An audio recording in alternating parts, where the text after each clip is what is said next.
말씀 데살로니가전서 5장입니다. 데살로니가전서 5장 1절에서 11절 말씀입니다.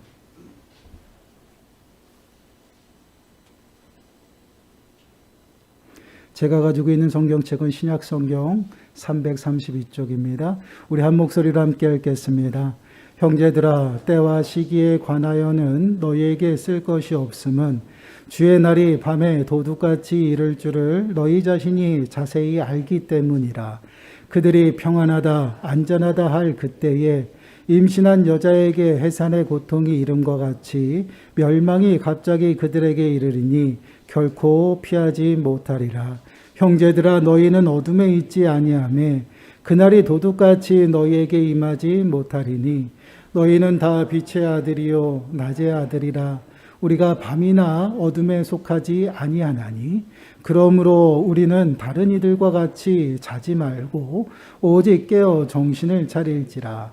자는 자들은 밤에 자고 취하는 자들은 밤에 취하되 우리는 낮에 속하였으니 정신을 차리고 믿음과 사랑의 오심경을 붙이고 구원의 소망의 투구를 쓰자. 하나님이 우리를 세우심은 노하심에 이르게 하심이 아니요 오직 우리 주 예수 그리스도로 말미암아 구원을 받게 하심이라.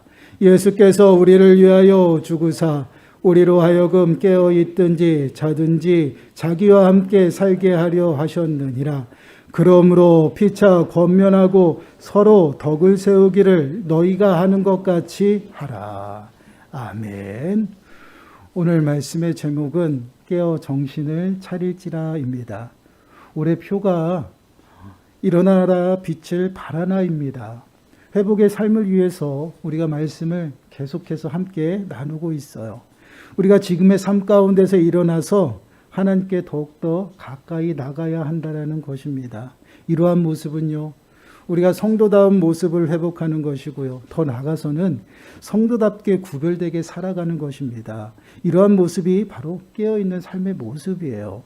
오늘 말씀의 제목에서도 동일하게 깨어 정신을 차릴지라라고 말씀을 하고 있습니다. 우리가 깨어서 정신을 차려야 하는 그 이유를 오늘 말씀을 통해서 함께 우리가 묵상해 보려고 해요. 말씀을 통해서 우리가 깨어 있어야 하는 이유를 바로 깨닫는 그러한 시간들이 되시고, 더 나아가서는 말씀을 통해서 우리의 삶을 좀 살피는 그러한 시간들이 되시길 바랍니다. 그러므로 다시금 일어나서 하나님께 더욱더 가까이 나아가는 시간들이 되시고요. 주님의 만져주심을 통해서 우리의 모든 심령들이 새로워지고 또한 변화되고 회복되는 그 풍성한 은혜가 저와 여러분들 가운데 임하시기를 간절히 축원합니다. 본문 6절 말씀을 보시면요, 이렇게 말씀을 하고 있죠. 그러므로 우리는 다른 이들과 같이 자지 말고 오직 깨어 정신을 차릴지라.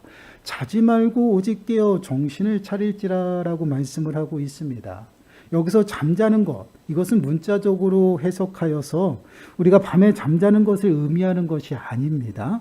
비유적인 말로서 영적인 무감각한 그러한 상태에 있는 그러한 모습을 말하고 있어요. 그래서 세상에 믿지 않는 자들, 그리고 이제 하나님을 모르는 사람들을 어떻게 표현합니까? 잠자는 자들이라고 말씀을 하고 있어요. 그리고 깨어서 정신을 차리라는 이 말 또한 비유적인 의미로 지금 쓰여지고 있다라는 것이에요.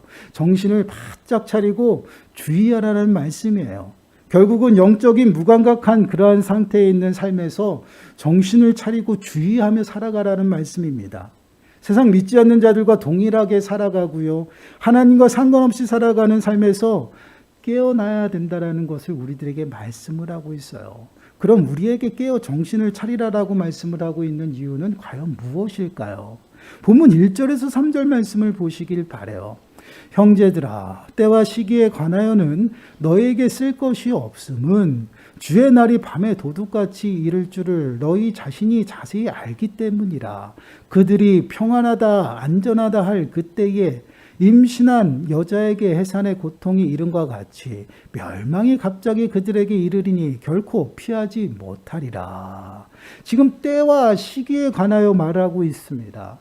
무엇을 말할까요? 마지막 때를 말하고 있다라는 것입니다. 지금 마지막 때에 관하여서 언제 어느 때인가에 관하여서 말할 필요가 없다라고 말씀을 하고 있어요. 그 이유는 주님께서 오실 그날을 우리가 이제 달력에다가 표기해서 이때 온다라고 명확하게 알 수도 말할 수도 없다라는 말씀이에요. 이것은 모두가 아는 사실이라는 것입니다. 그래서 그때와 시기에 관하여서는 말할 필요가 없다라고 말씀을 하고 있고요.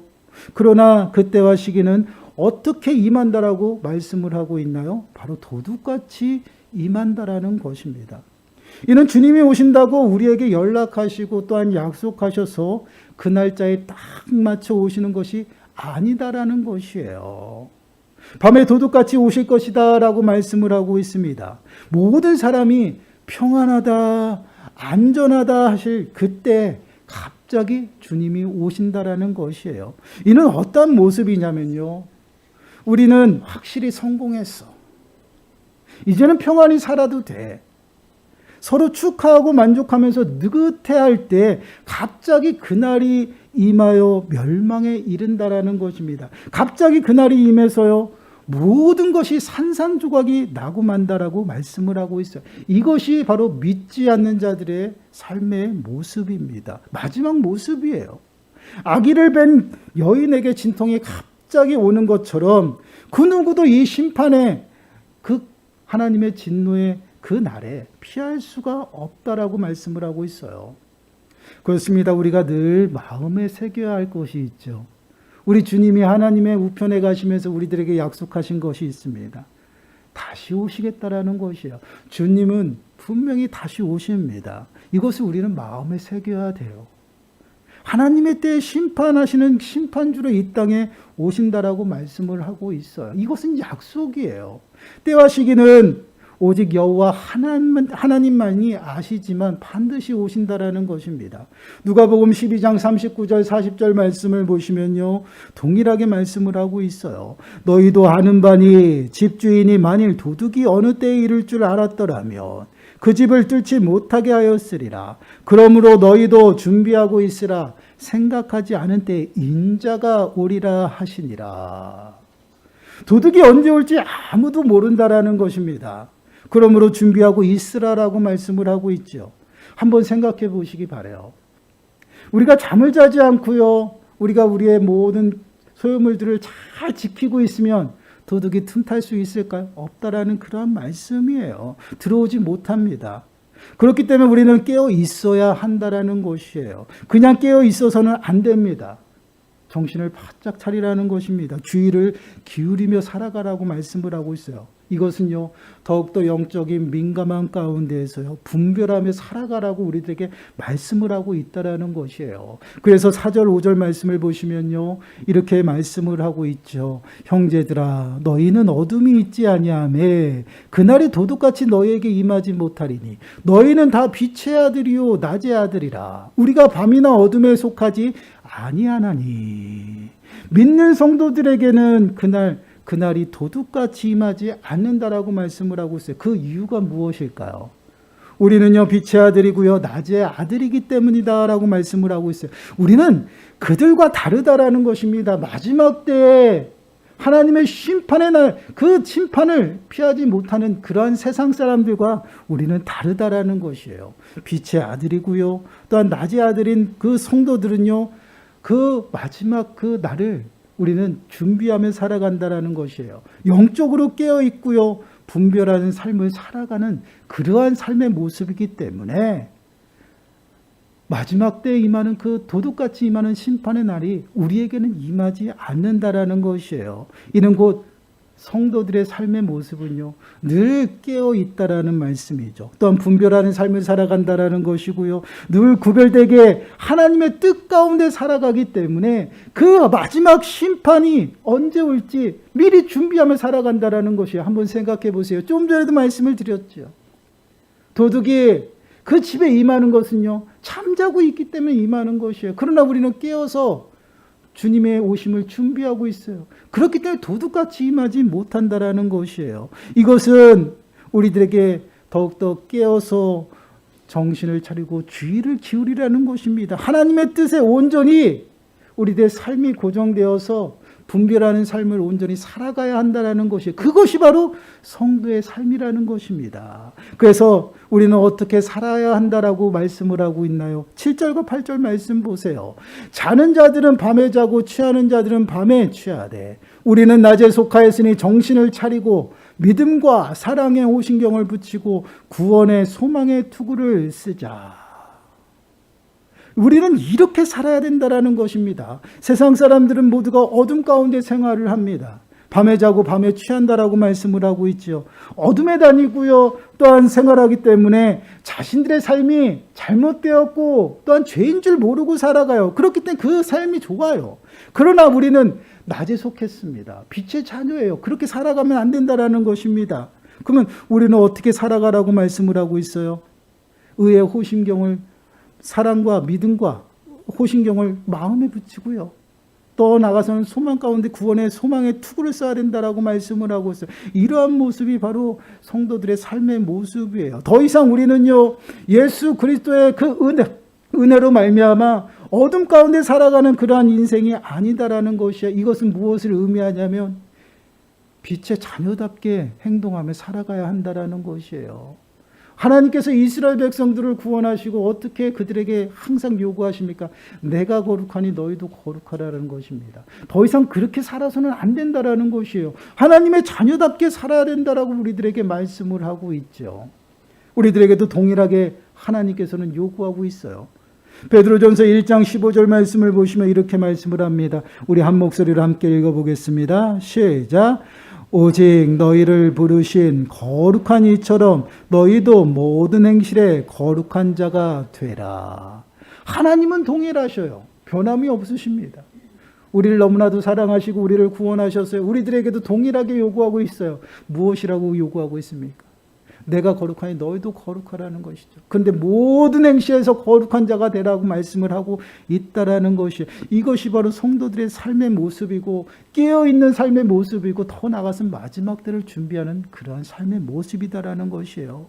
본문에서도 믿음과 사랑과 호신경을 붙이고 구원의 소망의 투구를 쓰라라고 말씀을 하고 있죠. 이것이 무엇인가요? 여러분 연상되는 게 없습니까? 하나님의 전신갑주가 막 우리들에게 생각나지 않나요? 하나님의 능력으로 하나님께 붙어서 살아가야 된다는 것입니다. 여러분 이 땅을 살아가는 것은요, 우리의 힘으로 살아갈 수가 없어요. 왜 그럴까요? 영적인 전쟁터예요. 세상 사람들은 영의 눈이 밝지 않기 때문에 보지 못하죠. 그러나 우리는 매 순간순간 영적인 전쟁터에 살아가고 있다는 것이에요. 사단은요, 우는 사자와 같이 먹일 것을 삼키려고 누구를 지금 엿보고 있어요. 믿는 자들을 어떻게든지 하나님의 영광 가운데 떨어뜨리기 위해서 호시탐탐 누리고 있다는 것이에요. 그러한 삶이 우리들의 삶의 모습이에요. 그런데 우리가 하나님 앞에 더욱더 가까이 나아가려고 할 때마다 사단이 그냥 두겠냐는 것입니다. 사단은 그대로 두지 않아요.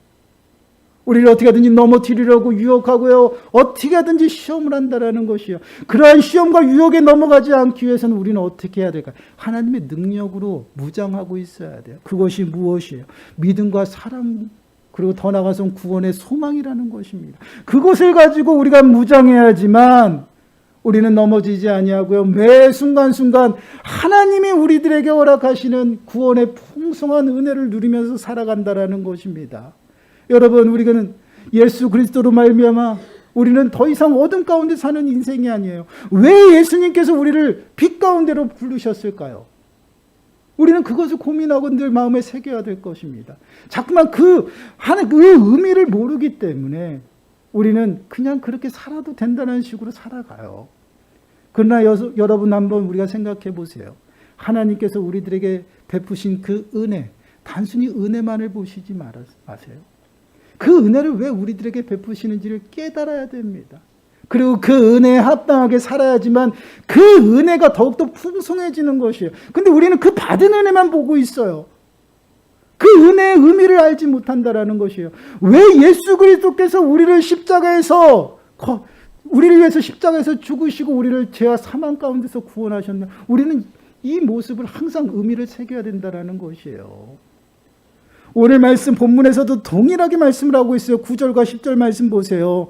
9절과 10절 말씀 우리 다시 한번 한 목소리 읽어보겠습니다. 시작. 하나님이 우리를 세우심은 노하심에 이르게 하심이 아니요 오직 우리 주 예수 그리스도로 말미암아 구원을 받게 하심이라. 예수께서 우리를 위하여 죽으사 우리로 하여금 깨어있든지 자든지 자기와 함께 살게 하려 하셨느니라. 우리를 더 이상 어둠 가운데 하나님의 진노와 심판 가운데 두시지 않기 위해서 우리를 구원하셨다라는 것입니다. 우리가 세상 가운데 세상 사람들과 동일하게 살아가라고 우리를 구원하신 것이 아니다라는 것이에요. 이것이 무엇을 의미합니까? 10절 말씀에서는 자나 죽으나 우리가 주님과 함께 살아가게 하시기 위해서 구원하셨다라는 것이에요. 주님과 늘 함께 살아가는 것. 여러분, 그것이 무엇이에요? 하나님 나라예요. 하나님 나라의 풍성한 은혜를 매 순간순간 경험하고 그 은혜를 누리며 살아가고 행복하게 살아가라고 어둠 가운데서 죄와 사망 가운데서 부르시고 구원하셨는데 그 은혜를 우리가 새기지 못하고 단순히 구원받았다라는 그 이유 하나만으로 그냥 세상 가운데서 동일하게 살아가고 있다라는 것이에요. 잠자는 자들과 동일하게 자고 있다라는 것이에요. 얼마나 안타깝습니까? 여러분, 예루살렘으로 들어가시는 예수님께서 그 성에 열매가 없음을 보시고 한탄하며 우셨어요. 여러분, 우리를 위해서 십자가에 죽으시고 또한 사망 권세를 무찌르고 승리하셔서 그 최후의 승리를 우리에게 주셨는데 그 승리를 누리지 못하고 세상 가운데 잠자는 자와 함께 잠자고 있는 우리의 심령을 보시고 주님은 어떠실까 한번 생각해 보세요. 내가 무엇 때문에 내가 십자가의 고난과 고통을 받고 십자가에 죽었는데 내가 얼마만큼 사망 권세와 싸워서 무찌르고 승리했는데 그 승리 무엇 때문에 했는지 묻고 있다라는 것이에요. 그것은 주님께서 우리가 늘 함께 살아가기 위해서라는 것이에요. 하나님의 나라를 우리들에게 부어주시고 그 하나님의 나라의 그 풍성한 은혜 가운데서 하나님과 늘 함께 살아가게 하시기 위해서 부르셨는데 그 은혜를 우리가 자꾸만 저버리고 포기하면서 살아간다라는 것이에요. 주님 앞에 가까이 가기보다는요, 세상의 여러 가지를 쫓으면서 세상을 따라가고요, 또한 세상 가운데서 그 어둠 가운데서 동일하게 살아가는 우리들의 삶의 모습을 보게 되죠. 지금 그러한 모습 가운데 있는 우리들에게 깨어서 정신을 차리라고 말씀을 하고 있어요. 너희가 그렇게 살아서는 안 된다라는 것이에요. 우리는요, 더 이상 어둠 가운데 살아가는 인생들이 아니다라는 것입니다. 죄와 사망으로 인해서 주님이 오시는 그때에 하나님의 심판을 받는 그러한 자들이 아니다라는 것입니다. 예수 그리스도의 핏부림을 통해서요, 하나님의 진노는 우리를 넘어갔어요. 우리는 빛 가운데로 나왔고요, 이제는 하나님께서 사망 권세를 무찌르고 승리하신 그 최후의 승리가 우리에게 임했다라는 것이에요. 그렇기 때문에 우리는요, 믿음과 사랑과 호신경을 붙이고요, 구원의 소망의 투구를 쓰고 싸워야 돼요. 누구와? 어둠의 권속들과요. 매 순간순간 하나님의 그 은혜 가운데 떨어지게 유혹하고 우리를 넘어지게 하려는 그 사단과 매 순간순간 싸움을 살아가야 됩니다. 그 싸움을 안 하기 때문에 우리는 매 순간순간 어둠 가운데 넘어져서 실패하며 살아간다라는 것이에요. 그런데 그러한 실패와 어둠 가운데 살아가라고 우리를 부르시지 않으셨다라는 것이에요. 우리를 부르신 그 목적은요, 하나님의 나라의 구원의 풍성한 은혜 가운데에서 온전히 하나님과 함께 살아가도록 부르셨다라는 것이에요. 그것이 무엇을 의미해요? 주님의 통치하심 속에서 매 순간순간 보호하심과 돌보심의 은혜를 누리면서 살아가는 것이에요. 그것이 빛의 자녀들의 모습이에요. 성도들의 모습이다라는 것이에요. 그래서 우리는요, 이 은혜를 보고 은혜를 깨닫고 그 은혜를 누리기 위해서는요, 깨어서 일어나야 돼요. 그리고 정신을 바짝 차리고 주변을 돌아보고요, 분별하며 살아가야 된다라는 것이에요. 그렇지 않으면 한순간에 우리는 사단의 유혹과 시험 가운데 넘어질 수밖에 없어요. 그래서 우리는 더욱더 우리는 말씀 위에 우리들의 삶을 세우고요. 믿음으로 말미암아 살아가는 것이요. 그러한 삶이 안 되면요. 우리는 동일하게 넘어질 수밖에 없어요. 왜 그렇습니까? 우리는 연약해요. 예수 그리스도로 말미암아 거듭난 인생이지만 주님이 오시는 그때까지는 죄와 싸움하며 씨름하며 지내는 그러한 연약한 자들이라는 것이에요. 그러한 자들이 어떻게 이 땅을 홀로 살아갈 수가 있겠어요? 내 힘으로는 살아갈 수 없다라는 것입니다. 정신을 바짝 차리고 하나님께 더욱더 가까이 나아가고 주님이 우리들에게 허락하신 그 믿음을 가지고 믿음으로 말미암아 살아가는 것이에요. 그러한 삶을 살아갈 때에 우리의 삶이 행복하고요. 또한 복된 삶을 살아가고 더 나아가서는 하나님을 보니 하나님의 뜻대로 살아가는 것. 이것이 바로 성도들의 삶의 모습이에요. 이러한 삶을 살아가도록 주님께서 우리를 위해서 십자가의 모든 고초를 당하시고 고난을 당하시고 죽으셨어요. 그리고 사망 권세를 완전히 무찔러서 승리하시고 부활하셨다라는 것이에요. 그래서 우리가 빛의 자녀예요. 그 은혜가 우리들에게 임했습니다. 더 이상 잠자면서 또한 어둠의 자녀들처럼 그렇게 살아서는 안 된다라는 것이에요. 그 은혜를 우리들의 마음에 새기라는 것입니다. 그리고 깨어서 기도함으로 마지막 때 주님이 오시는 그 하나님의 영광을 바라보면서 살아가라고 말씀을 하고 있어요. 베드로전서 1장 13절 말씀을 보시면 이렇게 말씀을 하고 있습니다. 그러므로 너희 마음의 허리를 동이고 근신하여 예수 그리스도께서 나타나실 때에 너희에게 가져다 주실 은혜를 온전히 바랄지어다. 마지막 때를 살아가는 우리들의 삶이 어떠한 모습이어야 되냐? 마음의 허리를 동이라는 것이에요. 허리띠를 띠는 게 무엇이에요? 바지가 내려가지 않도록 하는 것이에요. 언제든지 준비하고 뛸 수 있는 준비를 하는 것이에요. 허리를 동이라는 것은 그 마음을 지키라는 것입니다. 예수 그리스도의 그 거룩한 은혜, 그 마음을 담고 그 유혹의 어떤 시험과 유혹 속에서도 넘어지지 아니하도록 허리를 동이고 근신하여 깨어서 온전히 주님이 우리들에게 허락하실 그 은혜, 나타나실 주님이 다시 오시는 그때에 우리가 함께 참여할 그 영광을 바라보라는 것입니다. 여러분, 주님께서는 하나님 우편에 가실 때 우리들에게 약속하시죠. 우리가 머물 처소를 예배하러 가셨다라고 했어요. 장차 그 우리를 위해서 예배하시는 그 처소를 바라보고 하늘의 소망 가운데 살아가는 것이에요. 그것이 성도들의 삶의 모습입니다. 이러한 삶을 살아가기 위해서는요, 우리가 깨어서 정신을 차리고 분별하며 살아가야 된다는 것이에요. 언제 어느 때 사단이 우리들에게 유혹할지 몰라요. 마지막 때가 가까울수록 사단은요, 더욱더 우리를 괴롭힙니다. 그리고 우리를 더욱더 대적하고 공격하죠. 그래서 마지막 때는요, 더욱더 핍박이 심하고 어려움을 당하는 것이 바로 믿는 자들이에요. 그럼 우리가 믿는 자들이 왜 마지막 때를 갈수록 더욱더 고난을 받고 어려움을 당하느냐? 우린 예수 그리스도를 통해서 동일하게 그 영광에 함께 참여하는 자입니다. 그러나 고난도 함께 참여한다는 것이 왜요? 하늘의 상속자이기 때문에. 여러분, 우리들의 마음에 새기시기 바라요. 우리는 하늘의 상속자고 하나님의 아들이고 하나님의 백성이에요. 거룩하게 구별되고 하나님의 은혜 가운데 하나님의 나라의 은혜를 누리면서 살아가도록 우리를 부른 성도라는 것이에요. 그럼 여러분, 성도가 무엇입니까? 성도는 거룩하게 부른 무리라고 이야기를 해요. 그래서 교회는 성도들이 모이는 곳이 바로 교회예요. 그래서 마지막 때일수록요, 교회는요, 더욱더 하나가 되어서 서로 격려하며 세우고 믿음 가운데 설 수 있도록 온전히 함께하라고 말씀을 하고 있어요. 오늘 본문 11절 말씀에서도 동일합니다. 우리 한 목소리 읽어볼까요? 시작.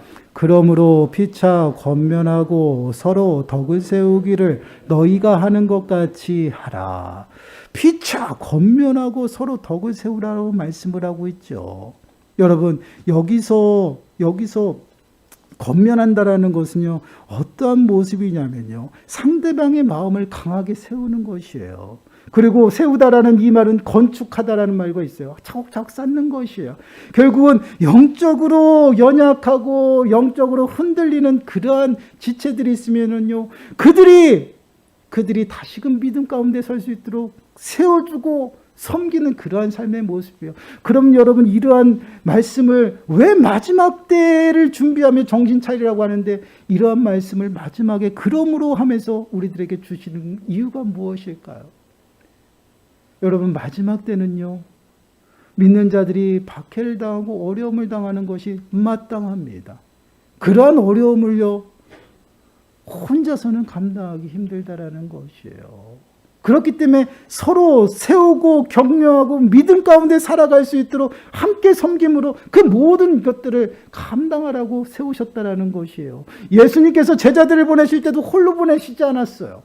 짝을 지어서 보냈습니다. 이렇게 함께 할 수 있는 동역자를 붙여주셨다라는 것이에요. 교회는요, 여러분, 그냥 보이는 건물이 교회가 아니라는 것이에요. 진정한 교회는요, 거룩한 하나님의 백성들이 모인 것이 교회입니다. 바로 그래서 성도라고 하는 것이에요.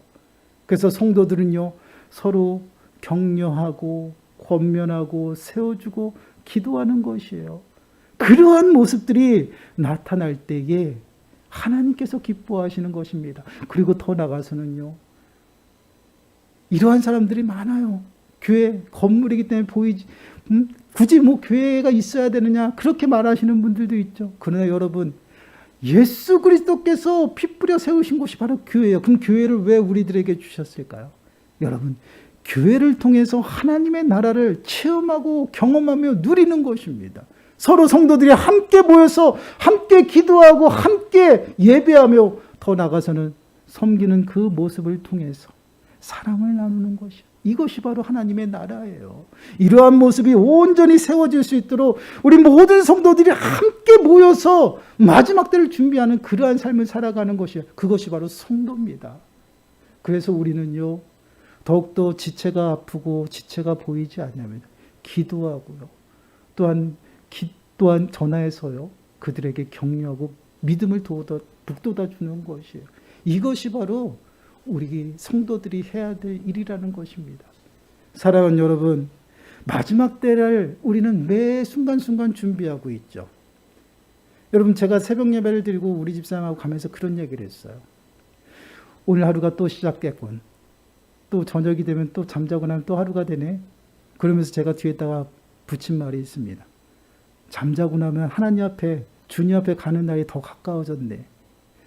여러분, 우리가 하루하루 살아가는 인생들이요, 그냥 지나가는 것이 아니에요. 주님 앞에 더욱더 한 걸음 한 걸음 나아가는 것입니다. 연로하신 분만 그런 것이 아니에요. 지금 젊은이들도요, 하루하루 지나는 것이 그냥 하루하루 지나는 것이 아니다라는 것이에요. 주님 앞에 더욱더 가까이 나간 주님 만날 날이 가까워지고 있다라는 것이에요. 여러분, 그러한 것들을 의식하며 살아가십니까? 여러분, 이러한 영적인 민감함 가운데 살아가야 된다는 것이에요. 그러면 여러분, 그 하루하루가 얼마나 소중하고 하루하루가 얼마나 감사합니까? 주님의 오심을 우리는 매 순간순간 준비하고 또한 또 예비하며 살아가야 된다는 것이에요. 이러한 삶을 살아가기 위해서 우리는 깨어서 정신을 차려야 된다는 것이에요. 사랑하는 여러분, 한번 우리들의 삶의 모습을 한번 돌아보았으면 좋겠어요. 과연 우리는 어떤 모습인가를 한번 돌아보시길 바라요. 정말 주님을 만나는 날을 정말 눈꼽아 기다리며 생각하고 주님께 더욱더 가까이 나아가는 우리들의 삶의 모습인가 한번 진단해 봐야 됩니다. 그리고 정말 예수 그리스도의 구속의 그 은혜가 어떠한 의미인지를 우리가 마음에 새겨야 됩니다. 예수 그리스도께서 죽으시고 부활하시면요, 영원히 함께 살아가기 위해서 우리를 부르셨다라는 것이에요. 우리는 늘 주님과 동행하는 삶을 살아가고 있는지를 여러분 한번 점검해야 된다는 것이에요. 마지막 때는요, 그 누구도 몰라요. 여호와 하나님만이 아십니다. 근데 그날이 도둑같이 임한다라고 말씀을 하고 있어요. 우리가 준비하지 못하면 그들과 동일하게 어떠한 일을 당할까요? 그러나 주님은 우리를 너무나도 사랑하셔서요, 우리가 도둑같이 그날을 맞이하지 않도록 하신다라는 것이 얼마나 감사합니까? 그러나 여러분, 주님이 오시는 그때 우리가 주님 앞에 버림은 받지 않으나 이 땅을 살아가는 삶의 모습이 어둠 가운데 살아가면서 죄의 비참함 가운데 살아간다고 한번 생각해 보시기 바라요. 하나님이 동일하게 은혜를 부어주시고 그 풍성한 은혜를 우리들에게 허락해 주셨는데 우리는 그 은혜를 맛보지도 경험하지도 못하고 어둠 가운데서 매 순간순간 비참한 가운데 살아가는 그러한 삶을 살아가다가 주님 앞에 간다라고 한번 생각해 보세요. 얼마나 안타깝습니까? 그러한 삶을 살아서 되겠습니까? 우리 앞에 주님이 허락하신 풍성한 은혜가 있다라는 것이에요. 그 은혜를 바라보시길 바라요. 여러분 그 은혜를 포기하지 마시기 바랍니다. 정말 그 은혜를 사모하고 온전히 주님을 바라보고 살아가시길 바라요. 여러분 베드로전서 4장 7절과 8절 말씀 우리 한 목소리 읽어보도록 하겠습니다. 베드로전서 4장 7절 8절 시작. 만물의 마지막이 가까웠으니 그러므로 너희는 정신을 차리고 근신하여 기도하라. 무엇보다도 뜨겁게 서로 사랑할지니 사랑은 허다한 죄를 덮느니라. 아멘. 마지막 때가 가까웠는데 우리 보고 기도하고 또한 서로 뜨겁게 사랑하라고 말씀을 하고 있어요. 이게 성도들의 모습이에요. 우리가 깨어서 정신 차려야 되는 것이 또한 우리들의 삶의 모습을 살펴봐야 되는 것이 정말 이러한 삶을 살아가고 있는지 우리는 점검해 봐야 된다는 것이에요. 정말 우리 교회에 너무나도 필요한 말씀인 것 같아요. 깨어서 기도해야 됩니다. 그리고 서로 뜨겁게 사랑해야 됩니다.